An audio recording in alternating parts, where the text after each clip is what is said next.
కొన్ని అక్కడక్కడ దురదృష్టకర సంఘటనలు, పిల్లలకు ఫుడ్ పాయిజన్ అయింది, లేకపోతే పిల్లల్ని హాస్పిటల్కు తీసుకెళ్ళామని వార్తలు చూసినప్పుడు నాకు చాలా బాధ అవుతుంది.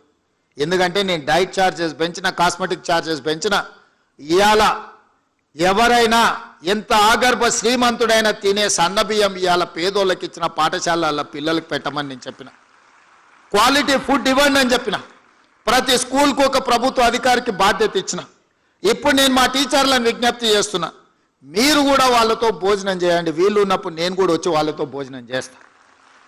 ఎప్పుడైతే టీచర్లం ఒక కుటుంబ పెద్ద, ఒక తల్లిగానో ఒక తండ్రిగానో, తల్లిదండ్రులు మన మీద విశ్వాసం పెట్టుకొని రాత్రి సమయంలో పిల్లలు తల్లిదండ్రుల దగ్గర ఉంటే దినం మొత్తం మన దగ్గరనే ఉంటారు, టీచర్ల దగ్గరనే ఉంటారు.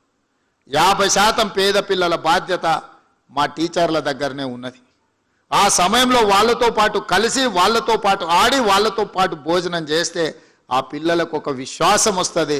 తప్పు జరగకుండా చూసుకునే బాధ్యత మనకు ఉంటుంది.